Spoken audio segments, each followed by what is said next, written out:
Welcome to the MMA Killshot podcast from DFS Army. We got UFC Vegas 83 main event. Yadong Song taking on Chris Gutierrez.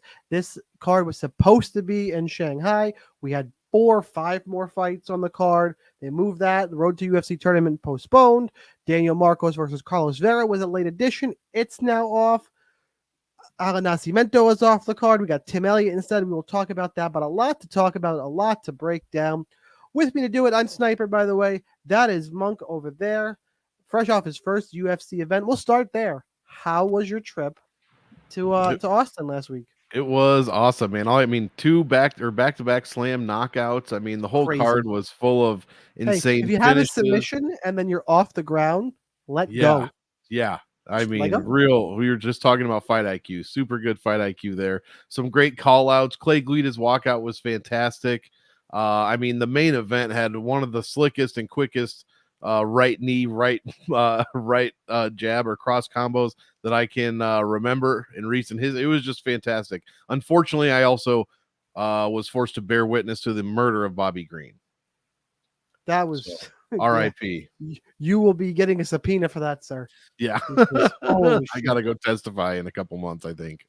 So we're going to break down all now 11 fights on this card. We're going to talk DraftKings primarily, but we're also going to mention some betting, where some value is, mention all that good stuff. Do me a favor, hit that like button, check all the links out below, comment with what your favorite fight of this awesome card is. Granted, I know there might not be a ton, but point is, leave me a comment. Let me know what your favorite fight is, and we'll really get excited for UFC 296 next week. But for now, let's go ahead and let's dive in. Let's talk about the main event. Song Yadong taking on Chris Gutierrez, or Yadong Song. I never know which way to say the Chinese names. I'm going to be honest. So that's what we're going to go with this week. I'm going to go with Yadong Song. He is 9,200 on DraftKings, 7,000 for Chris Gutierrez on the comeback. Line on this fight, Song is a minus. What odds should I use? Let's go DraftKings odds this week. Minus 380. Comeback on Gutierrez is plus 300. I'll start this week and fight breakdown here. I gotta be honest. I came pretty close to taking Chris Gutierrez. I strongly considered it. Chris Gutierrez's low kicks. Look, the whole camp, the Factory X camp, they're no joke with those leg kicks. And that really is the path to victory. And that if he can land them early, not that he's going to get a leg kick KO. You can't call for that, though he has them. I would just say if he can slow down Yadong Song's movement and power and forward pressure by taking away the leg kicks, he's got a clear path to victory. I don't think this is an all-in GPP fight because I think the striking could start out relatively slow.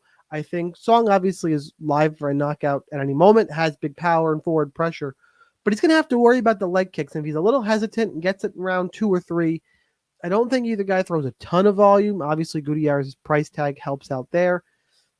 I'm going to pick Yadong Song because of the forward pressure, and I think Chris Gutierrez might struggle with that. And just kind of, that's how I'm picking the fight. But Gutierrez is live. We can stack it up in cash games, I think is fine. And value, betting-wise, I kind of think there's value. I think the value is on the underdog side. The line is a little bit too wide for me to consider minus 380 on Song here. So I'm going to take Song, but I don't think that's where the value side is, really, in GPPs or cash games or betting value-wise. So, Monk, how do you have our main event? Yeah, I like the Song Yadong side for sure. He has only lost to Corey Sandhagen after that 4th round. I believe it was a corner. It was a corner or ref stoppage. I can't remember. But he did end up with 50 points in that loss. Did go through a 5-round fight with Ricky Simone. He did finish Simone in that 5th round. Ended up with over 100 points, over 100 significant strikes landed. So we do love to see that. You know what you're going to get from Song Yadong. You know, it's a very crisp, sharp, stand-up type fighter. And that's what Gutierrez basically is, except with leg kicks instead.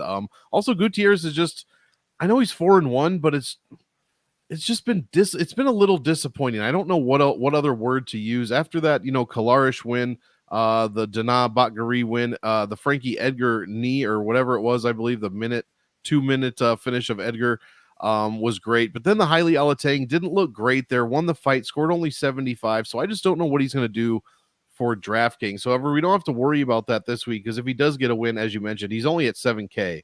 So you can easily throw and he's him got into 5 lineup. rounds instead of 3. Exactly. 5 rounds. You're going to get leg kicks out of him. So it just depends on how Song Yadong handles that. I tend to think there's going to be a finish in this fight, although I do think it's going to be late, like 4th, 5th round. So I will lean Song, but I'll also play some of Gutierrez. But yeah, my pick is Song Yadong.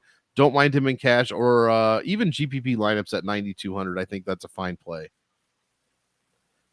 Let's go to the next fight on the card. We got our now co-main event, which is short notice for Anthony Smith, who is the dog at 7,300, taking on Khalil Rountree Jr. at 8,900. Line on this fight. Rountree is a favorite, minus 205. Comeback on Smith is plus 170. Honestly, my favorite fight on the card is this one, even on short notice. I'm interested in this one. Monk, who you got? Yeah, honestly, I mean, I'm a huge Anthony Smith guy. He's from my hometown, so I always love to root for a guy like that. Plus, he's been around forever. You get to see him on the desk as well, on the podcast with Bisping. Always good. And you never know what kind of Khalil Rountree is going to show up. That said, hearing Anthony Smith on short notice doesn't make me want to play a ton of them. Neither guy really scores too well, although Rountree does average over 100 points per win. Anthony Smith more at 91. Both guys give up well over 100 when they lose, however, which could be the most important part of this entire breakdown. Rountree, 75% of his wins, he has put up triple digits, so you like to see that as well. Pretty consistent. I agree with you. This is definitely a fight I will look to target. Not stacking like the main event, obviously, but I think I'm going to pick Anthony Smith, to be honest. Like, you should be able to get some decent ownership on him. I think, everybody thinks that he's pretty much washed. They've been thinking that for a couple of fights now, and yet he comes through when you least expect it. So what do we got? The Ryan Spann fight. That's the one I was trying to think of. Yeah, split decision there. Got that win, though. But before that, he fought Walker and Ankalaev, both guys, around title talks. I just think Smith has a chance, depending on which Rountree decides to show up. He hasn't fought the best competition, Khalil Rountree. Chris Daukaus, who's been on a sharp decline. Dustin Jacoby, Carl Roberson. Jacoby's the best one in this bunch. And then Modestas Bukauskas. So, yeah, I think Smith has a chance here. Crafty, veteran, who still has some left in the tank. So I'm going to pick the underdog outright. And I love the price for DraftKings. Yes, Rountree's competition's a little bit down, but he's looked the best he's ever looked. 4 straight wins. Jacoby is no joke as a win. And those other guys, he finished all of them round 2 or sooner. Dude is a dangerous, powerful striker. The thing I love about Rountree, he's fucking mean in the cage. Like, I remember him standing over Paul Craig. The bicycle kicks from the ground. You do not go to the ground with Rountree. That blew out Bukauskas' knee. Yep. Legal move. Like, the dude is great striker. And he's mean and he hits hard. And that's the problem with Anthony Smith as he kind of ages. You can think, okay, he is slowing down. Yes, Spann had power too. Rountree, I would argue, has got more power and he's faster. Spann loads up a little bit. Rountree, since he got back from Thailand, like, he throws things out there quick.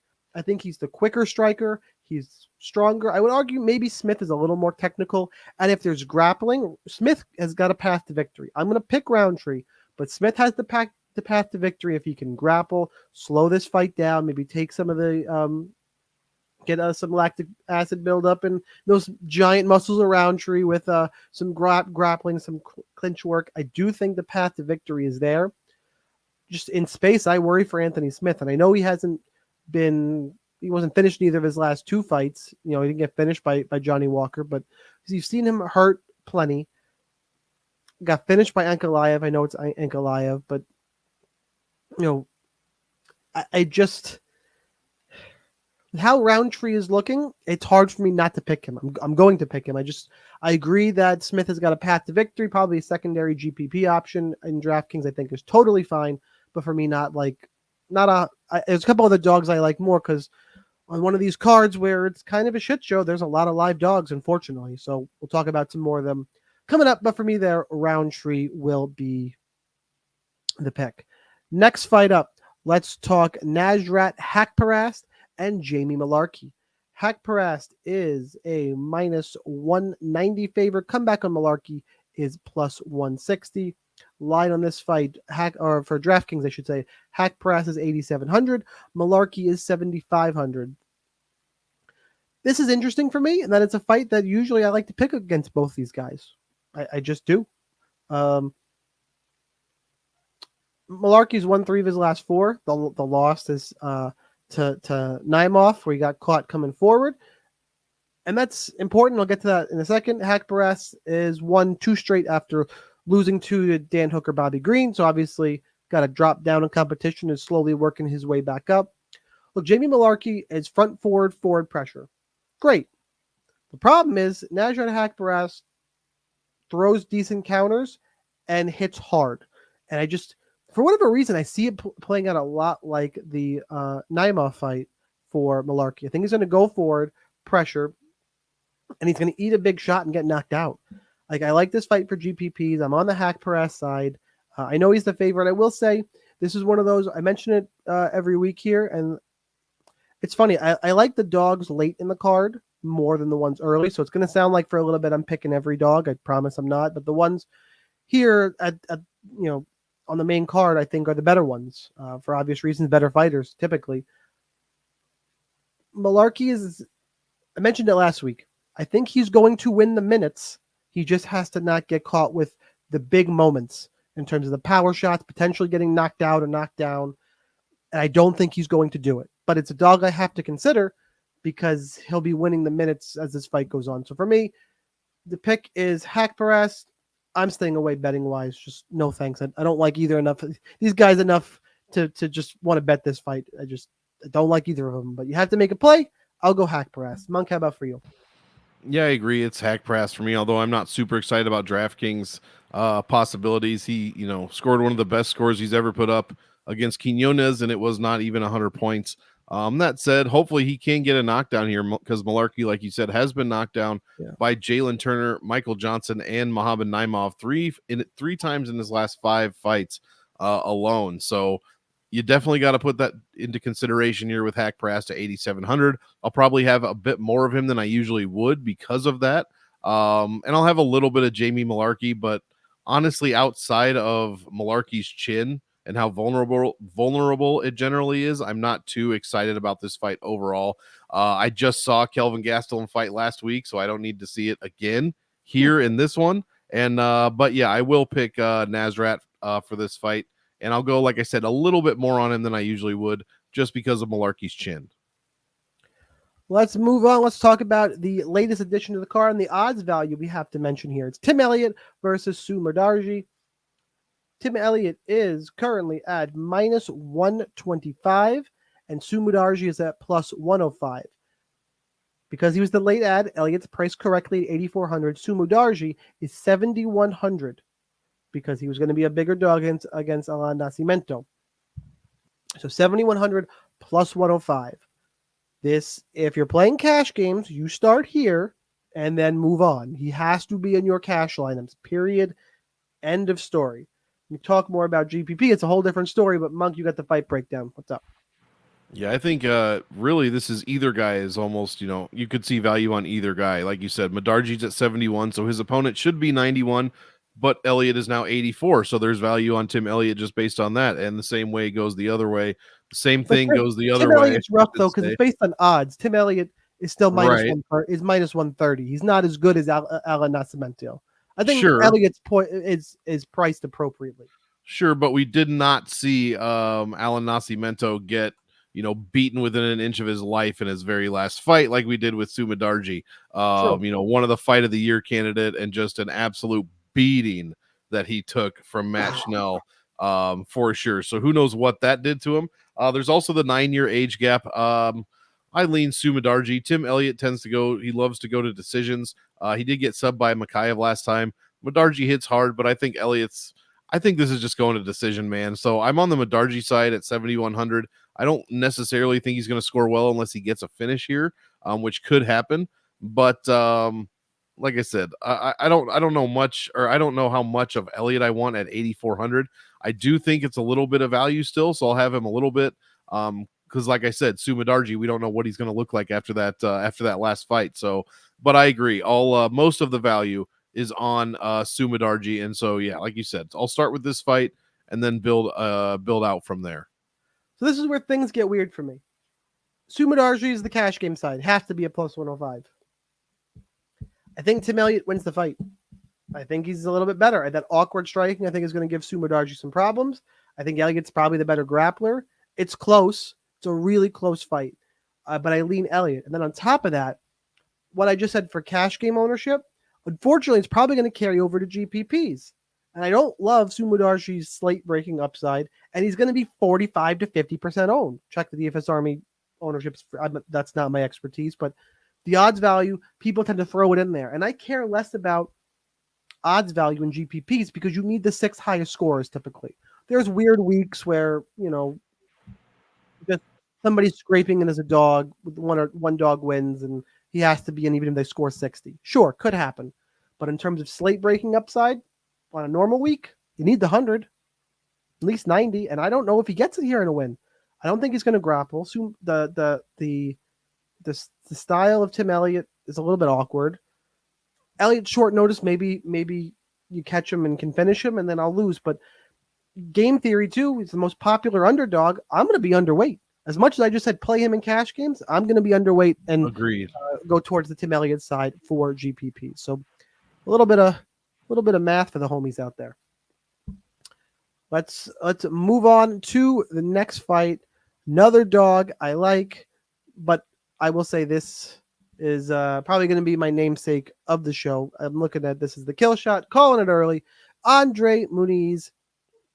He is priced at 7,400, taking on which park is this? Junyoung Park. Iron Turtle at 8,800. Great nickname. The Duraev fight kind of turned me on Park. And unfortunately, I think he's got a bad matchup here. Get into that in a second. The line on this fight, Park is minus 170. Muniz is plus 140. If I didn't mention Park's salary, which I'm not sure if I did, he's 8,800. Here's my problem with this, is that Andre Muniz he's on a 2-fight losing streak. He was favored against Brendan Allen, I believe, and favored against Paul Craig. And he loses those 2 fights, and now he's a dog to Junyoung Park. I don't know about that, guys. Brendan Allen, we saw, is making a title run.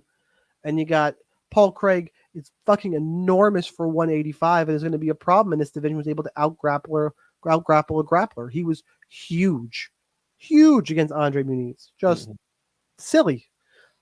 That's not going to be the case here. Muniz just needs a takedown. He's got such a big advantage on the ground against most people. His striking looked decent, looked like it had come along. I mean, Brendan Allen is really good in this division. And you got Junyoung Park, who showed that he's tough and is kind of fun with that awkward personality, but beating Eric Anders by split decision. And then, yes, he finished Joseph Holmes, Dennis Tululinen, and Albert Duraev. Andre Muniz is better than all those guys. I think this line is flipped. I think it's off. I like the grappling upside here on Muniz. Give me Andre Muniz to pull this one off as my favorite dog play on the card. Monk, what do you got? Yeah, normally I'd be on the Park side, but the line is off. I agree. It should be a little bit more narrow, so therefore I like Muniz at DraftKings as well. And his path to victory is probably a submission, so you're going to get that finish. Hopefully a takedown, some control time maybe, unless he's working off his back. And then hopefully we get it relatively quickly.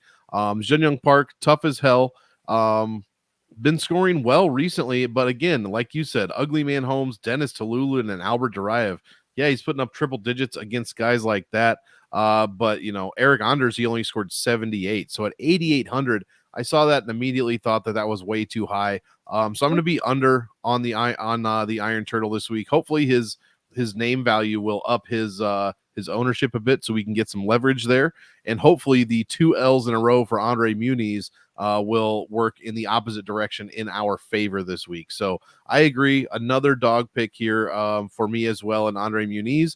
But that said, I wouldn't be surprised if he can't get Junyoung Park to the ground, then he's going to have a problem. That said, I don't think Park is going to score a crazy amount of points in a win. So I stand by what I already said. But yeah, I like an underdog shot here on Muniz. You may have it open, so you may be cheating to this question, but I did not know this. Do you know what number fight this is for Junyoung Park in the UFC? Off the top of my head, I was shocked. 14. Nah, that's too many. 10. I did not think he'd been around. This is his 10th UFC fight. I did not. He's fought, and he got into the UFC in 2019. That's the surprising thing. So without boring you with details, I'm completely redoing my database, and I went back to when 2001 basically, and so I'm adding stuff in, and it's incredible to see like who has been in the UFC since when. Like all of a sudden I see names because I'm going in reverse order. So I'm starting in 2001. I'm through like 2014 now, and it's just incredible like to see who's been around for like 10 years or this guy has 19 fights. Holy shit! So many guys like that. Who's doing the damn thing? All right, let's go. Next fight up. Let's talk about Kevin Jousset taking on Song Kenan. Jousset is 8,500. Kenan is 7,700. Line on this fight. Song is plus 130. Jousset is the favorite at minus 155. Monk, you got this one first. Yeah, Jousset might be the most French-looking individual I've ever seen. Maybe if he puts a beret on, he would be number one overall. We don't have much on him. The fight against Kiefer Crosby, he looked pretty decent. Subbed him in the very first round there. I tend to lean underdog here in Song Kenan, but I just don't know how he's going to score. Yes, he made the optimal lineup with a kind of surprising win over Rolando Bedoya, unanimous decision. But he was only 7K that week. So this week he's he's been 7K and 6,900. Before that, he fought Max Griffin he was 77, which is what he is now. So this is kind of a big step up as far as salary goes. And there's a lot of question marks here as far as performance. So I think I'm going to have to lean underdog right off the bat, and maybe a little bit of Jousset, it's probably Jousset, just because I don't know what's going to happen here. I don't know what we're going to see out of Kevin, and I don't know which Song Kenan's going to show up. Like I said, he looked good against newcomer Bedoya. Before that, he had to fight Ian Gary and Max Griffin. So, it's kind of been a roller coaster as far as strength of schedule goes for Kenan Song, but I think I'm leaning him, another underdog pick for me. But I'm going to have some Jousset in GPPs. For cash, I'm staying the hell away from this one. Yeah, I agree with you in that it's hard. It's a GPP fight because I don't have a great read on it because both guys I don't really know. Definitely the fight I'm struggling with most on the card. I wasn't super high on Jousset coming in off the regional scene, but Kiefer Crosby wasn't great. He does throw hard. Sorry. So that's what, on the Kenan side, he doesn't throw a lot, but when he does throw, he throws hard. It's another situation to me that it's what's interesting in that I think Jousset is the guy who will win minutes, and Song, we've seen it all of Song Kenan's career. He's not going to win minutes, but he might knock you out. I don't think either guy scores particularly high, but I think Kenan's more likely to land a big shot and put up a big score. So it's fight pick Jousset because he'll win the minutes and he's younger and I think durable. And Kenan for GPP is my slightly preferred option because he's more likely to break the slate. But I don't like this fight. But total transparency, this is the fight I struggled with the most watching tape. I'm like, I don't fucking know. I just don't. I'm going to be pretty vanilla on this one. I'll probably be a little bit under on Jousset and a little bit over and make my stands elsewhere, like Andre Muniz. Let's move on. Let's talk about another park because this card was supposed to be in China, and apparently that's what happens. This one is Hyung Sung Park at 9,500, taking on Shannon Ross at 6,700. Line on this fight, Park is minus 600. Ross is plus 440. Like, wait, this guy is relatively brand new to the UFC. He's 8-0 overall. 1-0 in the UFC. He got his UFC win against Sung Guk Choi with a rear naked choke in round 3. Dude is a really good grappler. Shannon Ross, on the other hand, can't stay awake in a fight. Dude is on a 3-fight losing streak. Got signed off the Contender Series because he was fun, but he got knocked out there. And then since coming into the UFC, he's fight Cledson Rodriguez and Jesus Aguiar, and he has not made it to the end of minute 1. I didn't say round 1. I said minute 1. That's why the line is so wide, and I cannot trust Shannon Ross. Especially if he gets to like such a big On the feet, I'm worried he's going to get knocked out by a jab. I just am. And then on the ground, if he gets taken down, Park is going to roll fucking through him. So if he can stay on the feet, he's probably the better technical striker, but is in danger every minute in my mind. I will say he's not my least favorite pay down option, even though he's the least expensive on the card. I'll take a couple stabs on him. That honor, by the way, is going to go to the super awesome Carlos Hernandez we're going to talk about in a little bit. So I'll take a couple shots because if Ross does stay conscious, I realize that he's got a clear path to victory. It's just I don't think he's going to do it. I'll be pretty high on Park and not much Ross. Park is the play. GPP for sure. I meant when I went up an octave there, I would say parlay piece. Sure, little pricey, but sure. I don't love my big parlays anyway. So give me Park. Monk, who you got? Listen, nothing you said is wrong, except I don't know about parlaying a guy. He's only got 8 professional fights. Shannon Ross has 8 pro losses. This guy, so much more experience than Park. It's not even funny. You're trying to pitch me on brain damage. My guy's got more brain damage. No, nothing you said is wrong. But listen, we're talking about wide lines. Who the hell is Hyung Sung Park? Like, this dude has 1 UFC fight against someone that you don't know, Sunguk Choi. Exactly.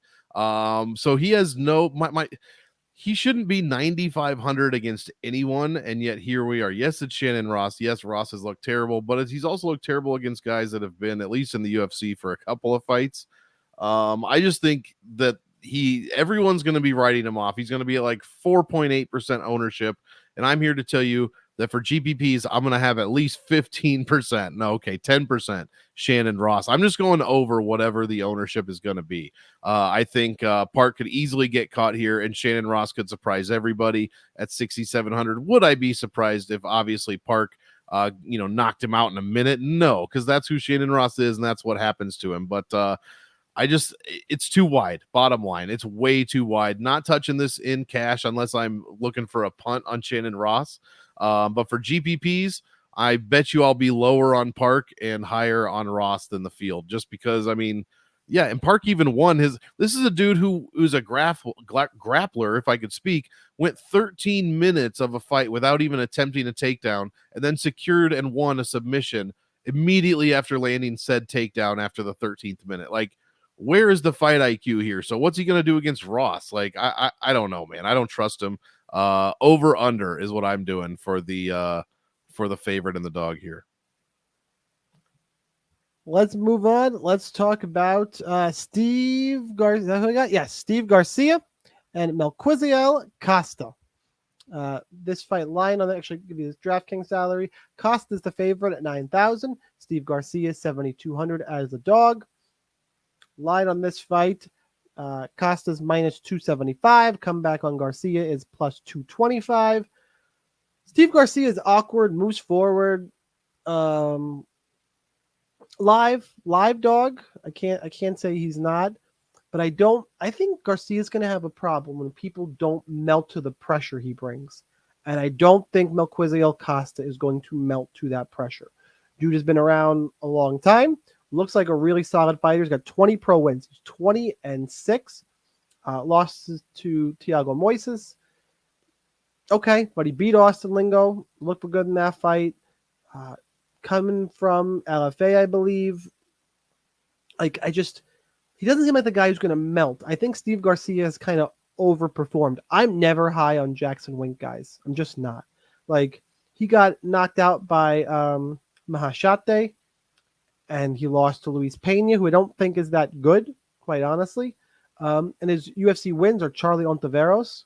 Don't think that guy's good at all. Chase Hooper's still growing and got to him. Just did it, but I don't think Chase Hooper is great. As much as I like him and as a fan of him, I have to be objective. And then he knocked out Shailen Nurenbeke. I kind of have to argue that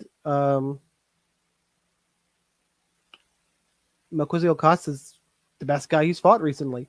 And if doesn't melt to the pressure, which is Garcia's game plan, I think he's in trouble. I think Melquizael Costa is just a little bit better everywhere. I think he's a little bit better striker, a little bit better grappler. And the X factor is that pressure. So Garcia's live because anything can land with that forward pressure and style and volume.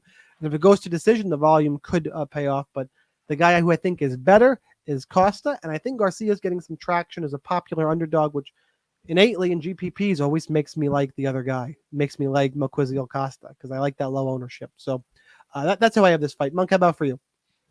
Yeah, I don't have much else to add. I like the Melky Costa side a lot here. The problem was did we even talk about this fight last week or did we go on Friday last week? I don't remember. We went on Friday, I believe, because I That's felt why. like So the fight was already called off. That's so right. yeah, I felt like warmed over death. Yeah, I had already spoke about this fight a couple of times last week. But what happened is Steve Garcia on the day of weigh-ins was sick, and that's super strange and interesting to happen on the day of weigh-ins. I think he had weigh-in issues, obviously, and that could play a huge part.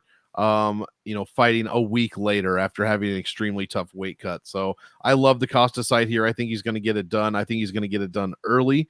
And I did see him walking around UFC Austin last weekend, so we know he's up and good. All limbs appear to be functioning properly. So yeah, I'm thinking he's going to be ready for this one. He's probably pissed at Steve Garcia for making him cut weight for 2 weeks in a row. So they moved this up. They did move this up a weight class, so they didn't have to cut hard. Oh, is this what they move it to? Is that lightweight? Okay. Yeah. Well, that's better, I guess, especially for Steve Garcia. But I think Costa is going to be ready to go and he can handle him. So I like Costa in all formats, and I am not big on Steve Garcia this week. That's good to hear because I've actually heard quite a few people like Steve Garcia, and I get it. I don't just I'm a slave to game theory, I suppose, but he won a couple tournaments, so I'm just gonna keep on rolling with that. I'm getting vibes like Diego Lopez type vibes from Melky Kotha. Like I was a hater, if you will, because for lack of a better word, on Lopez, and up until last time, I really wasn't picking him at all, and it just keeps happening. So I think we're seeing a similar pattern here, and I think he's going to handle Steve Garcia. Welcome to the Diego Lopez fan club. Yeah, I don't know if I'm there yet. He's still got the fucking Hawk's wing across his forehead, so I don't know. Come on, who did he offered to step in for somebody next week? I saw his name floating around. I don't remember who. God, as you can tell, I'm still underwhelmed to him, but he's just going to keep winning. I have a feeling I'm on the wrong side of history, is what I have a feeling on Diego Lopez. That one's going to be rough for you. I can see it now, though. That's what maturity is, guys. I can see it. I can recognize it, and then I can decide what to do from there.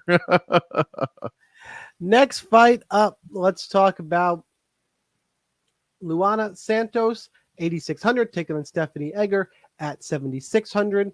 Line on this fight. Santos minus 155. Comeback is Egger plus 130. Monk, you're first. Yeah, last time I said this, I paid for it, but I'm picking Stephanie Egger here. Luana Santos, only 7 pro fights, and her only fight was against Juliana Miller. Now, weird how last week people were shitting all over Veronica Hardy because her only win was against Juliana Miller and how shitty Juliana Miller is. And so we should all be betting against Veronica Hardy because of that. Well, here you go with Luana Santos. Her only win is against Juliana Miller, and no one that I've heard, no one is shit talking Luana Santos this week. So I really don't understand that at all. That said, Egger, the much more experienced UFC fighter, and she's only lost to, in her last 3, Mayra Bueno Silva, who's about to fight for a title, and someone as good as basically Ronda Rousey, but she's from Russia. So those 2 opponents right there, I mean, what are you supposed to do?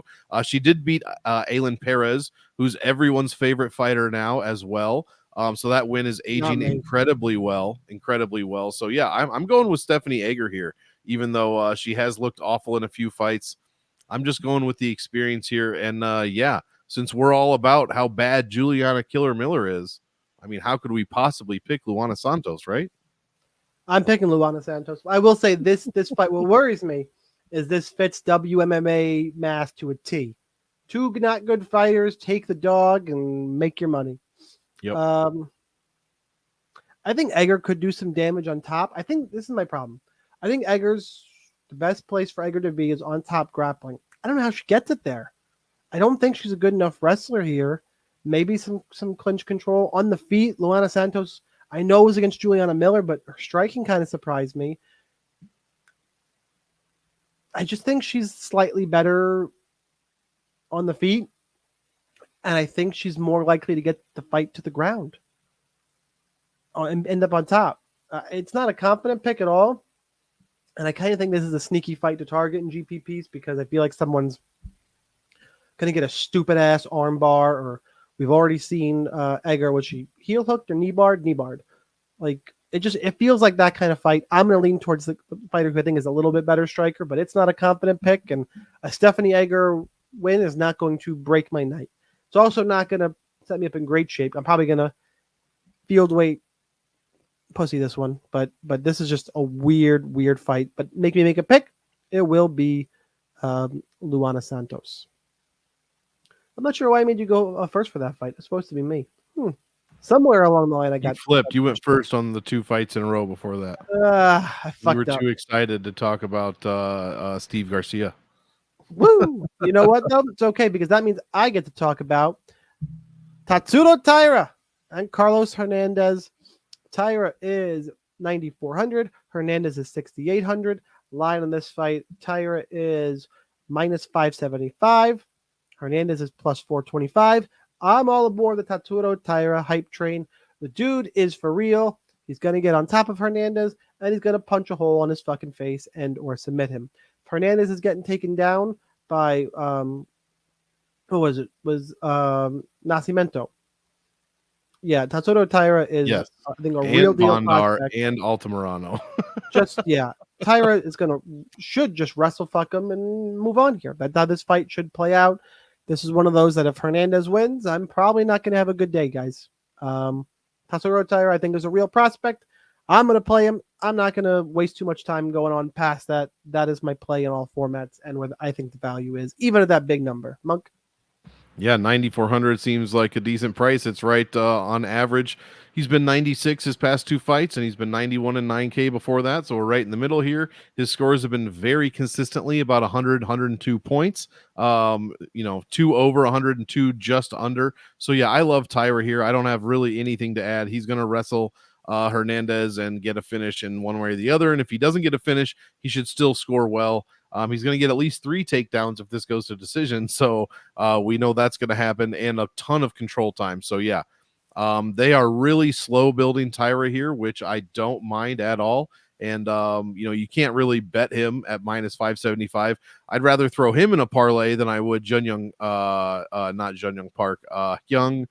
Fuck, dude. I'm so sorry. I think that one is Young Sung Park. Young Sung Park. Yeah, I'd rather have Taira than Park in my parlays personally. But honestly, I do think Shannon Ross has a better chance of winning than Carlos Hernandez this weekend. So yeah, give me Taira, cash GPPs. I don't care. He'll be in every lineup I start with, basically. Or he'll be starting every lineup that I make. Last fight of the podcast, first fight of the card. Let's talk about Rayan or Hyan. Is it Rayan? If she's Brazilian, which she is, Hyan. Hyan. Amanda Dos Santos, I believe. Taking on Talita Alencar. Amanda is 8,300. Alencar is 7,900. Line on this fight as of right now. Amanda's minus 155. Has got some line value there. Plus 130 to come back on Alencar. I'm going to combat that here in a second, but Monk, you get to go first. Yeah, I don't know. This is a fight in which you will have to do your fight tape for sure. Dos Santos lost to Denise Gomez, but she did not get knocked out by Gomez. She went all 3 rounds, scored 30 points in the Contender Series. If you do scoring on that, where Alencar went to a draw with her opponent. So do your fight tape here. Low. I got you though. Don't worry, I got you guys. Low level women's MMA for sure. Well, I mean, if you want the stats, Dos Santos scored less than 2 points a minute in her Dana White Contender Series fight, while Alencar scored 3.5. And both fights went all 15 minutes. Alencar also allowed many more points than Dos Santos did, but both women got outscored in their fights right there. So I mean, yeah, do your tape. Low level women's MMA. I mean, it's a safe bet to just be field weight, right? Because if one of these women finishes the other, you're going to want a piece of that at 8,300 or 7,900. So, yeah, I'll just probably be around field weight. I'm leaning Dos Santos here, mostly because of the experience. She has 20 career fights compared to just 5 for Talita Alencar. So, yeah, my chips are going on the Dos Santos side for sure. So allow me to try and sway to the other side. Now I've done enough. I'm going to pussy middle the fight. I've done it a few places. I'm going to take a stand here, and I'm going to be overweight to Talita Alencar. The reason why she got it with Drew in that fight is she beat the shit out of her opponent for 2 rounds and gassed out aggressively in round 3. She is a BJJ specialist. Think Adolfo Vieira, quite honestly. Like, not quite that level of BJJ world class, but she is a specialist. This fight gets to the ground, Amanda's in trouble. Amanda's a well-rounded fighter, can strike, can grapple, can kind of do it all. She's good. She's a veteran. Just the biggest skill gap to me is the grappling. And Alencar's grappling is way better. And the mistake she made in that Contender Series fight was she gassed out. That's not a terribly hard thing to fix. I'm taking it a little bit on faith, and what you can see on socials and all that good stuff that she has addressed that. She's 4-0-1. She's not yet lost. She is, I'm pulling up the age here. She is 33 years old. She's got a ton of BJJ experience. Like, she's good on the ground, guys. Amanda Dos Santos was also, by the way, the last thing is she was the Invicta atomweight champion. She's fought up at 115 before. It's not like she's never done it. But she's probably going, like, she is, let me pull up the size. She is 5'2", 62-inch reach, whereas Talita Alencar is actually, wow, Alencar is actually smaller still. That's concerning.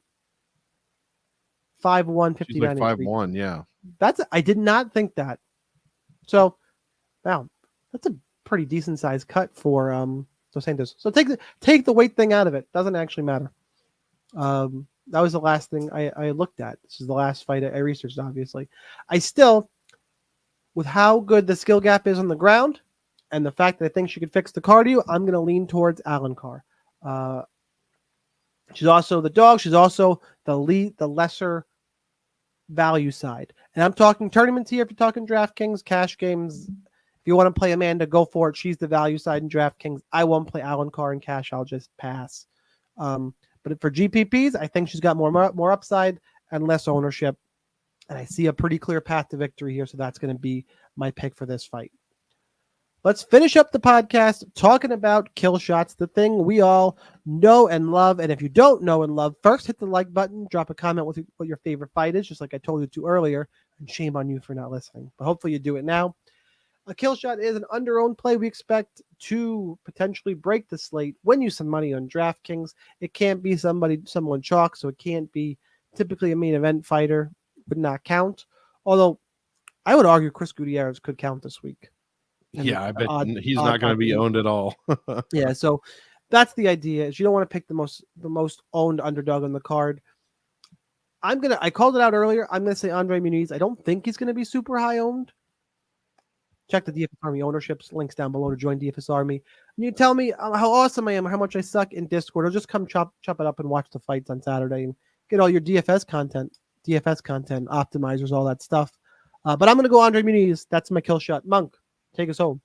Well, you can jump in the Discord and tell me how shitty mine is, because I never get crazy, and we're getting crazy. Shannon Ross, I'm gonna fucking hang up on you. Shannon Ross.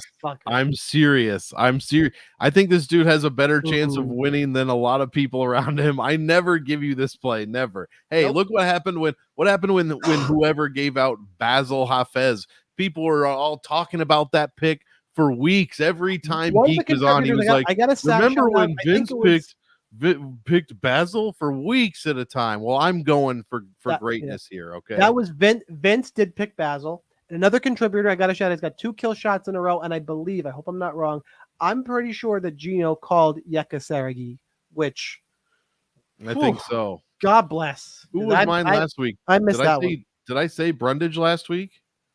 I don't remember. Dead. I either Yeah, said Brundage or I said Hardy. Both won. So I I'm mean, pretty sure you said Brundage and I made the same face. But to be fair, hey Zach Reese, why don't you just let go? Just yeah, let but go. to be You fair, just saw hey, it happen. You Hyun just saw Sung it. Park, who are you? Shannon Ross is here to clean your clock, bud.